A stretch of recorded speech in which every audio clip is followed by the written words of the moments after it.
What's up, everyone? Welcome back to another episode of the ARC Podcast. I'm your host, Brandon Zachary, here with my co-host, Matt Owens. Matt, how are we doing today? Blessed, man. Ready to get it rocking.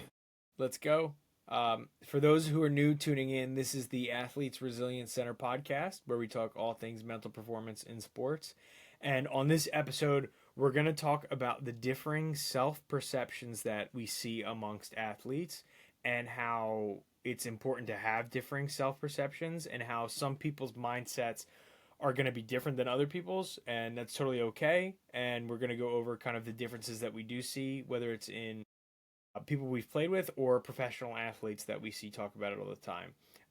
So getting right into it, I think a big topic of conversation that we've kind of seen over the last, let's say, month or two is the differing self-perception of two guys in particular that Matt and I have talked about previously in Bryce Harper and Aaron Judge. And I think this is really important to kind of go over and note because Bryce Harper and Aaron Judge really approach their self-talk and the way that they view themselves, especially in a media sense, very different from one another.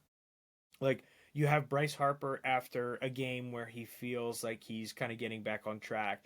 He flat out says, like, I'm a great baseball player. I'm really good, right? Like, flat out says, I'm really good. And then we have Aaron Judge, who is on Pat McAfee's show before the All-Star game, where they're all gassing him up and saying, like, he's the guy in New York. He's the guy in New York.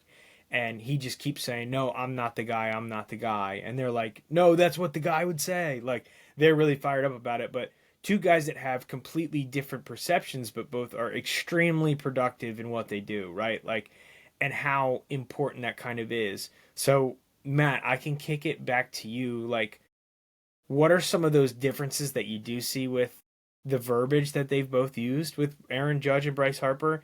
And kind of how can you relate that to some of maybe the people that you've played with or some of the things that you've seen throughout playing and coaching? Yeah, I think it's the journey to kind of get there. Obviously, like Bryce Harper's been in the media kind of like spotlight ever since he was like a teenager, where Aaron Judge like wasn't, right. Aaron Judge Right. goes to college, draft pick out of college. Like, even though he's a high draft pick, and like, yes, that comes with expectation. Like, no one was like really checking in on him throughout the course of like his prospecthood all the way up until like he makes his debut, struggles in that first year, and then he becomes Aaron Judge in year two for the most part, right? Whereas like Bryce Harper, if he wasn't turning around all stars at 18 years old in the Right. MLB, people are like, you're a bust, like you're not good, Right. and like people wanted to see him kind of fall, and because of how propped up on the pedestal he was, I think that that's how you get his self perception of himself, where he's just like, no, no, no, like I fulfilled what you told me I Yeah, should yeah, yeah. be and what you wanted me to be. I'm that. And where it's like Aaron Judge, it's like kind of like the quiet path and everything like that, and he can kind of like dish it around the room and be like, hey, like, I'm used to not necessarily having all the cameras on me, and now that he does have all the cameras on him, he's like, you know, not that he doesn't want it, and like I think his self perception, he knows he's the man, Yeah, yeah, but he's not gonna go out and like say that to everyone. And like, kind of guys that like I play with, like I play Alec Craig, still playing independent ball, Schaumburg Boomers, but like Ala was a buzzsaw, man. Like, you knew yes, it from day yes. one. Big And time. I remember the first day of college, like we were sitting there, just moved in, everything like that, and like he looks at me, he's like, "Yeah, I'm gonna be the first player to get drafted out of here." And it wasn't like it was like cocky. It wasn't like it was him like feeling himself, but like it set the course for like how hard he was going to work over the next Right. 4 years to Right. to make a dream happen, right? And like every chance, like Al would kind of like Aaron Judge sense, kind of like you know spread the love, like give it to the team and everything like that. But like we all knew, and Al knows, like Al's a man. Like Yeah, yeah, yeah. he's gonna go out, he's gonna be your best player, and like people don't think much of him. So every single time he went out to like prove others wrong, and then he just kind of went for it from that sense of everything. Yeah, no, I think Al is definitely a great example. We both kind of play with him, but no, I think ultimately, like you said, I think it's the personality you are and like the background that you have. Because again, like you said, Bryce Harper coming up had the pressure on the world. I mean, he was deemed the chosen one in high school. Like, how can one person deal with all that pressure coming up, right? Like, Yeah. he said, we've referenced this before in like that interview he said after he hit that big home run against the Padres, like, he's like, this isn't pressure now. It was pressure when I was in high school and I was titled all these things. And now it's like, this is fair game. I'm just having fun, like playing, right? Like, this is free and easy. But like, that leads into where he's at today, saying, like, all right, I'm feeling myself. I'm a really good baseball player at the end of the day. And ultimately, that confidence is really important. And for some guys, they need to verbalize that, right? Like, it's important for them to speak that into existence. Like, we've talked about the Conor McGregors that are like, I'm gonna do X, Y, and Z. I'm the best in the world. X, like whatever. Like some guys need that, and Bryce Harper is like a fiery guy, someone that plays with a lot of passion and emotion on his sleeve, and having that level of confidence like allows him to perform and be at the level that he wants to be at. Right? Like we're never gonna hear him say like, I'm not very good at baseball. It's always going to Right. be I'm good at baseball. I'm built for this. Where on the flip side, you have someone like Aaron Judge. It's a little bit more quiet and reserved when it comes to speaking about himself like that, right?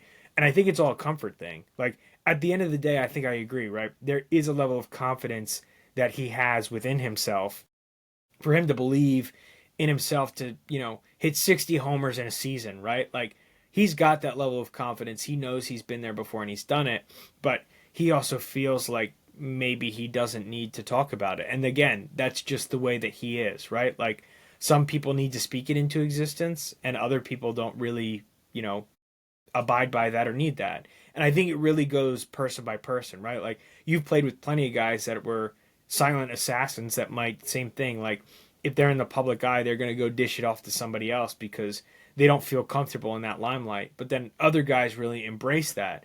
And I think there is this like people get romanticized for saying I'm just a guy. You know what I mean? Like dishing it out to the other team because I think when you play any sport, that's kind of what you're taught to do almost. Like that's like admired. You know what I mean? It's like be humble. But I think at the end of the day, like even Bryce saying like I'm really good at this, I don't think there's a problem with that. Like, truthfully, he's speaking it into existence. And at the end of the day, objectively speaking, he is a very good baseball player, right? Like, he's Mhm. really good. Oh yeah. And he's not saying that he's not being cocky in the sense like I'm the best baseball player in the world. I'm this, that, and the other, right? He's just like I'm a really good baseball player, and he's one of the top players in the world, and that's a fact, right? And to have that belief in yourself, I think it's okay to express that and exclaim that to other people, right? Like I do think there's this big infatuation with athletes who are like, it's not me, it's the team.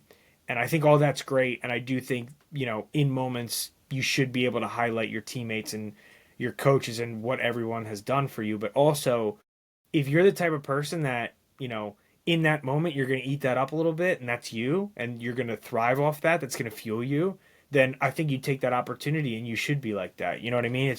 It's about being you and being whatever you think you want to be. Yeah, I agree, and I think the people that talk confidently and then back it up, like obviously it's just the stuff that happens away from the cameras that like allows them to be able to do that, right? Right, Like the right, hard work they put in behind the scenes that allow them to play at such a high level, and right, the play at a high level allows them to talk, to talk because they are walking the walk on a consistent basis, right? Like right. we talked McGregor before, we're talking Harper now. You have Muhammad Ali, right? Like telling guys like what he's going to do to them, and then going Yes, out and doing it. Even when he loses, he finds a way to bounce back and like go get a W, right? Like, but those guys don't get, they don't get swallowed up by the loss. They don't get swallowed up by like the negativity and everything like that. Like they put in the work, they perform, and then they talk about it. And in the lead up, we're after it, and it's all fair game. At the end of the day, whereas like I don't want to call it like PR stunting, where like you're like, oh yeah, the team, the team, the team. Like yes, I yeah, yeah. think everyone should think about sports from a team basis. Like Of obviously, course, big you know, time. combat sports can be a little bit different because Yeah, you are like the solo. But at the end of the day, like a lot of the times like those guys feel confident in the work. They might put in the same amount of work as a Harper or even more than a Harper, and they might perform the same level or even higher than like a Harper, and they don't talk about it. And there's no there's 100 ways to skin a cat, right? Like, and that's one of them, right? So it's just like, would you rather have a guy that he plays poorly and talks a lot, right? Like everyone's gonna hate that guy. Well, everyone was hating on Harper when he was playing well and he wasn't talking, and now he's Yeah, playing well yeah. and he's talking, and everyone's like, oh, we're cool with it, right? Like the perception always like changes from the outside looking in, but it's just like really it's how much work they put in, how they execute, and like how can they reflect that, get that off their chest so that they can continue to do it and everything. Yeah, and I also think the power of your words sometimes also comes into like accountability for yourself. Like we talked with Kyle Massey on a previous episode, right? Like, and I think a lot of people also do the same, but he said he started, recording himself or like vlogging himself basically at the gym as like an accountability measure and posting it on social media. Because again, like you might let yourself down in some moments, like in the beginning, but you don't want to say you're going to post something on social media and then all of your followers and everyone's like, oh, well, he stopped, right? So it's like, it's almost accountability where same thing with Bryce or any of these athletes where it's like, if you go out and say, I'm going to be the best player in the world, like, you better go out and show that you're going to be the best player in that world. And what does that entail? Working like that, right? Like, some of those guys need that to help them stay accountable, right? It's like, I'm going to say this and then I'm going to back it up by working harder. It's going to motivate them even more and fuel them even more to be the best that they can possibly be.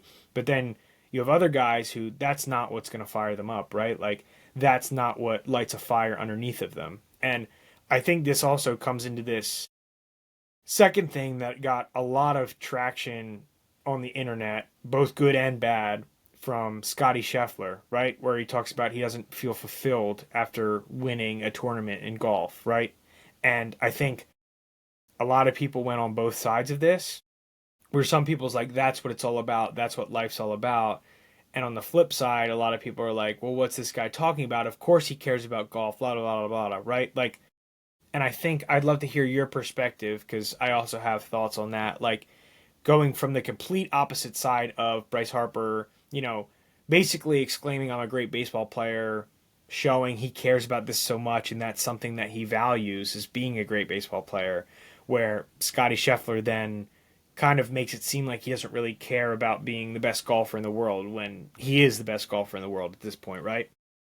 Yeah, I think, kind of like what we talked about in the last episode, talked about the law of detachment, right? Like it's almost like detaching yourself from that number one spot and you get to the number one spot, right? Like Right, right. you find what you're looking for when you're not looking for it, right? And I Yeah, think from like, a Scheffler perspective, I don't think he's necessarily saying that like, it's not that he's not fulfilled, right? Like he right. obviously when you win and you put practice and you put time into something and you get a positive result, like obviously like you do care, but like at the end of the day, Of I think course. we all need to look at it. It's like this is not.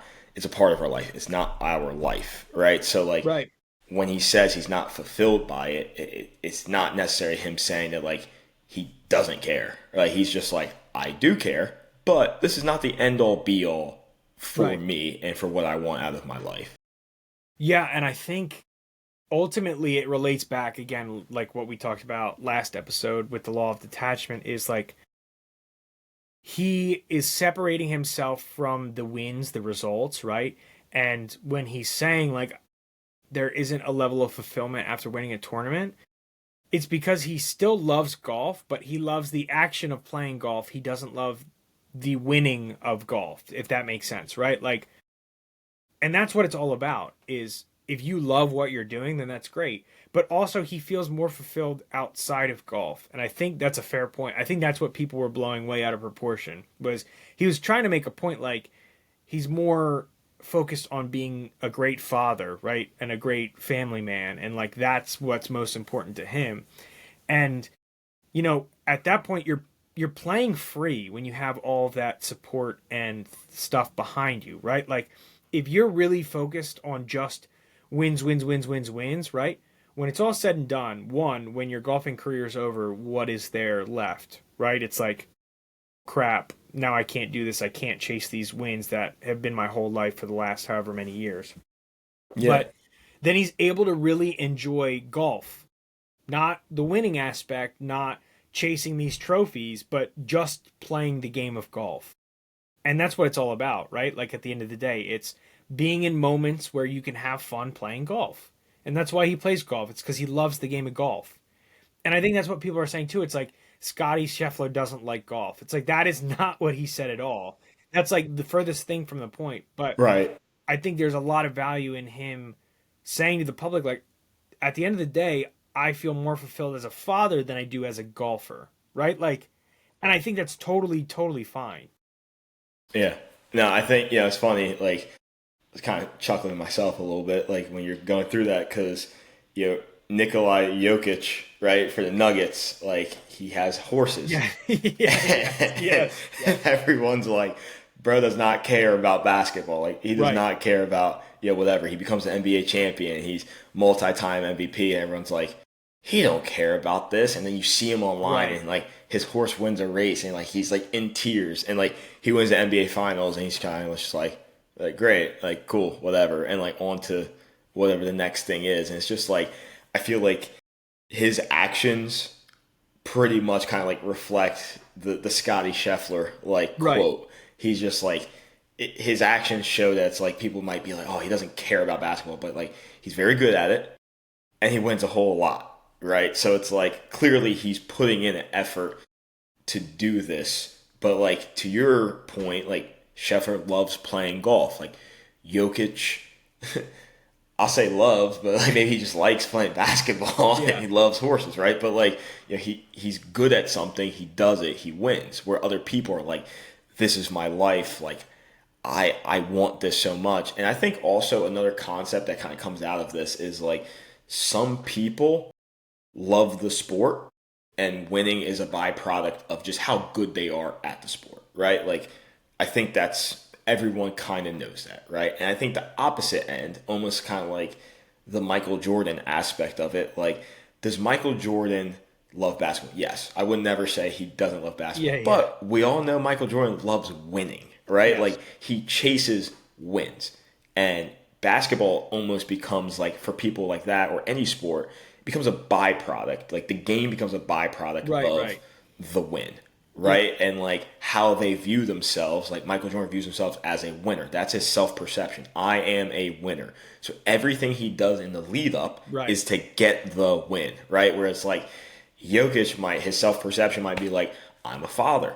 I love horses. Sky Scheffler, like I love golf. I play golf. I love my family. I want to be around and be with my family. So it's like to be around and be with your family and give them things, maybe the prize money, maybe the fame and the sponsorships and the money from golf is the byproduct to his end result of being happy with his family and giving them Right. the things that he wants.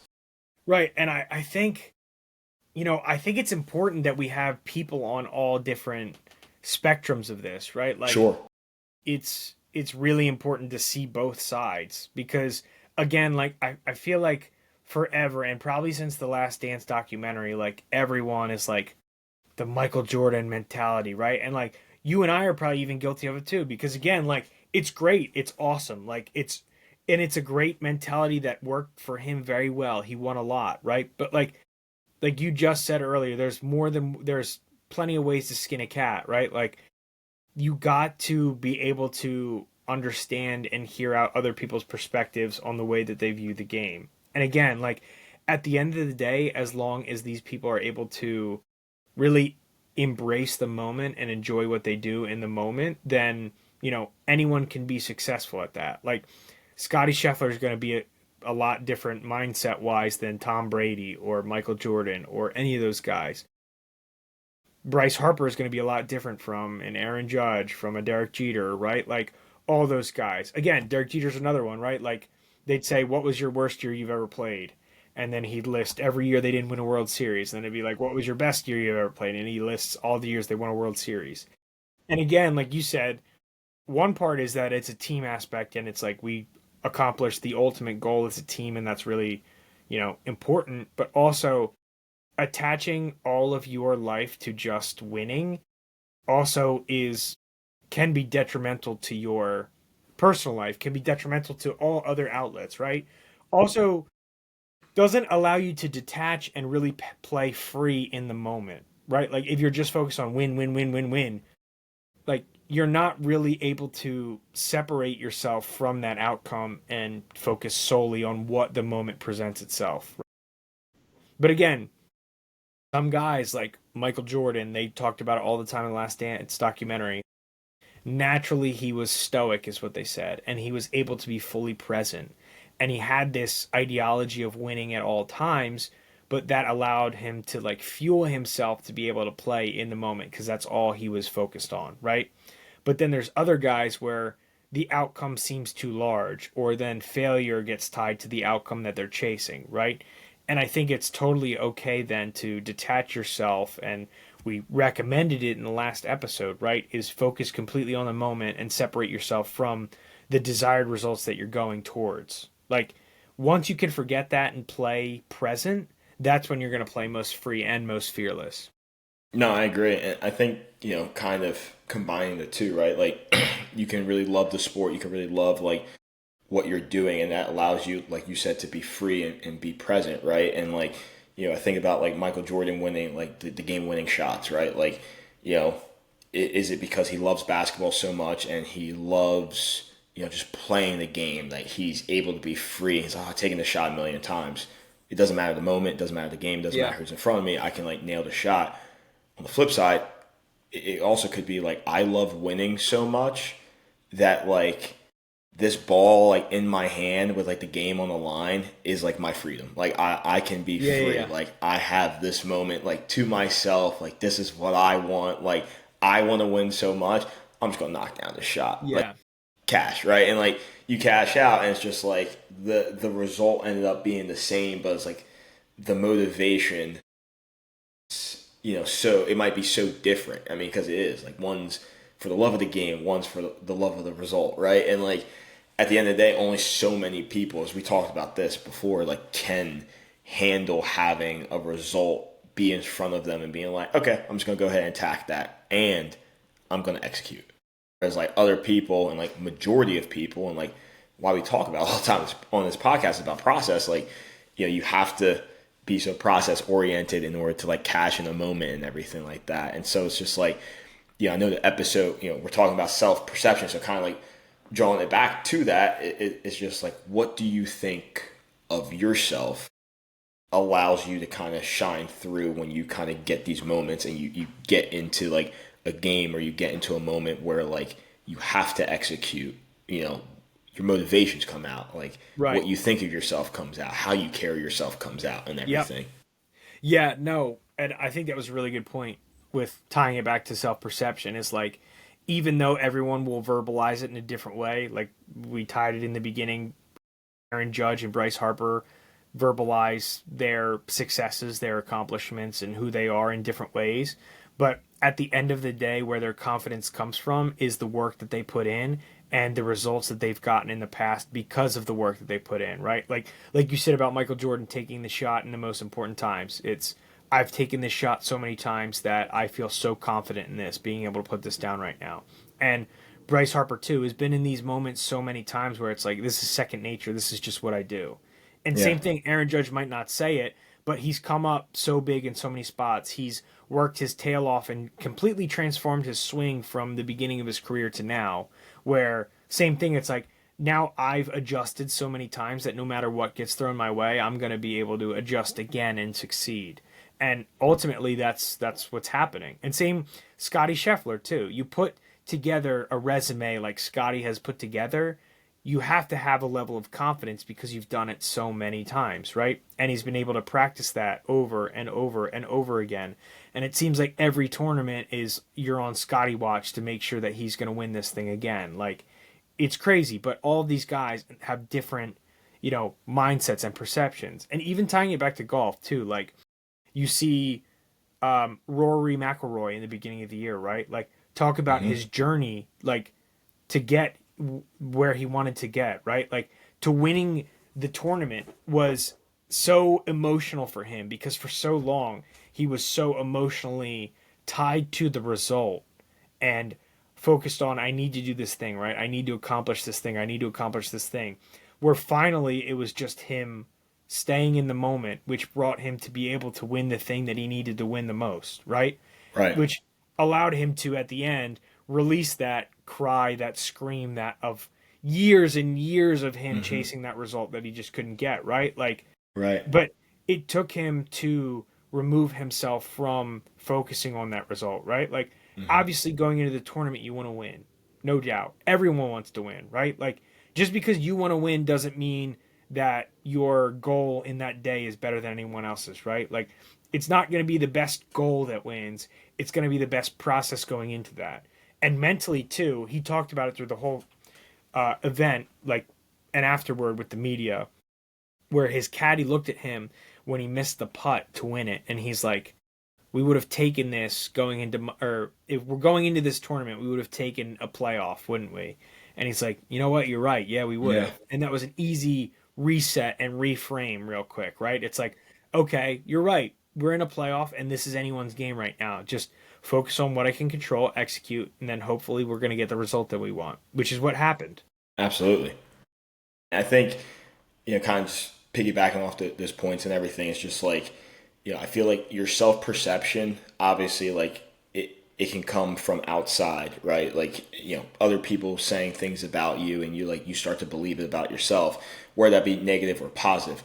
It's a lot easier to stop outside perception of you that's positive than it is to stop outside perception of you that's negative, right? And Right. like in the terms of like Harper and let's say LeBron James, right? Like they're both deemed in their sports to be the chosen one, right? Right. Like if you're a 17-year-old kid, right, and like you think back to when you're 17, like you want your name in lights, man. You want Of to course. Of you course. want to do all this stuff, and here's the world coming to you and saying like you are the one that's Right. going to do great things in this sport, right?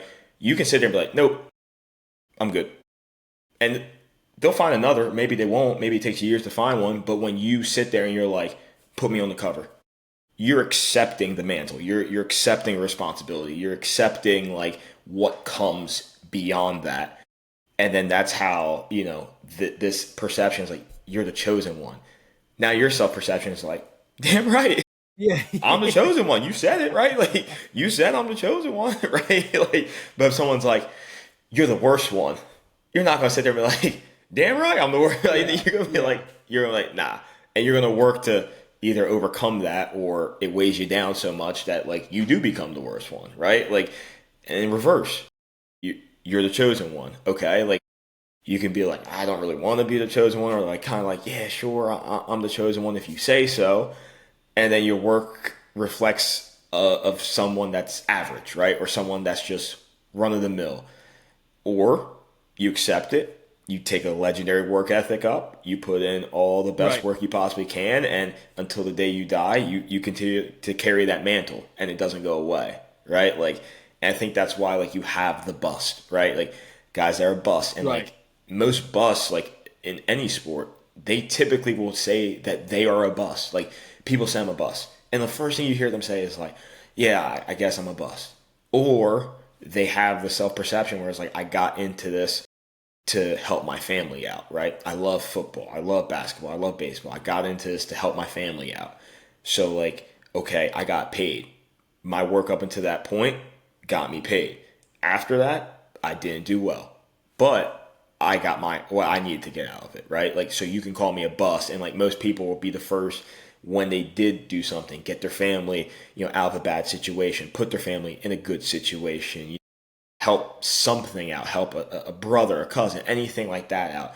They'll be the first to tell you, like, no, I did something great for Yeah. other Of people, course. right? And like their self perception is like, I'm not a bust, like I'm a provider, right? Whereas like other people that might not have been able to do that, they're like, yeah, I'm a bust, and so it's Right. just it's so damning, like things that come from the outside. It's like, yes, we do have to accept what other people say about us to a certain extent. We can buy into it or we can sell it, right? Like, but it does affect like what you think of yourself and like how these guys carry themselves. It shows, right? It really does show every single day, year, season, anything of that nature. Yeah, I think you made a really good point too about perspective, right? Like the bust conversation's a big one, or like we talked about Bryce Harper. In recent memory, like Paul Skeens is another one, the best pitching prospect we've ever seen, right? And he's gone out and performed, but if you look at the work ethic that he has had, it looks like he's just doing what his process, like what he wants his process to look like. Like if you look what he's doing every single day, he's doing the same thing. He's doing the same. He's got like the water bag drills. He's doing his plyo care exercises, his stretches. Like everything he does every day is extremely intentional. It looks like he's focusing on each and every day to get better, not the end result of being the best pitching prospect that's ever lived, right? Like, and he's really embraced that, I guess, pressure that's come of him from this, right? Like, and if you look at last off season, he went on, I forget what podcast or YouTube channel I saw, but he was talking about like messing with pitch grips or developing another pitch, and it's like for what, like everyone on the outside, for what, you're good, but it's like he's looking continuously to get better and better and better. And I'd love to hear him talk about like that pressure, if it has fueled him to continue to get better, or if he's just focused completely on his process and kind of what that looks like for him. But again, like you were talking about with perspective, some guys that do get drafted in the first round that might be like, this is a can't miss prospect, X, Y, and Z. They may make it to the bigs and they may hit 220. They may not live up to expectations. But again, at the end of the day, it's all about what you value your worth to be. Because if you're making an impact on your family, if you're making an impact on your community, then what does the term bust really mean? It's because you didn't achieve the results that were granted upon you, right? Like Mm-hmm. maybe those weren't the results that you were striving for, even, right? Like maybe they're like, this guy's going to be a consistent 300 hitter. And he's like, well, shit, I would be happy hitting 270 every year. Whatever it is. Yeah.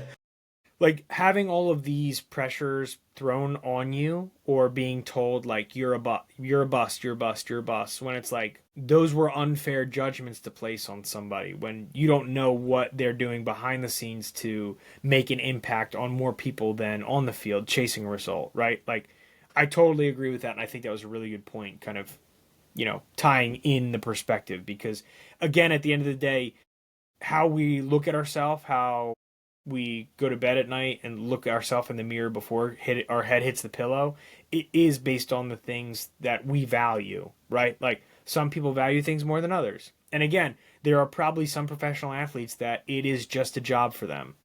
And then some of the other ones, this is everything that I've ever wanted, and I'm going to strive to continue to get better and better and better. And both sides are okay for those individual people. That's just the way it goes, right? But as long as, like we've talked about, you have the perception of yourself, you perceive yourself in the way that you want, and you're able to accomplish that, then that's all that matters at the end of the day. Absolutely, man. That's perfect. Yeah, that's good. That's a good place to end it. But thank you guys for tuning in and listening to like the differing self perceptions that people have and the way that people kind of communicate with the media and verbalize all of it. So thank you guys again for listening, and tune in again next week.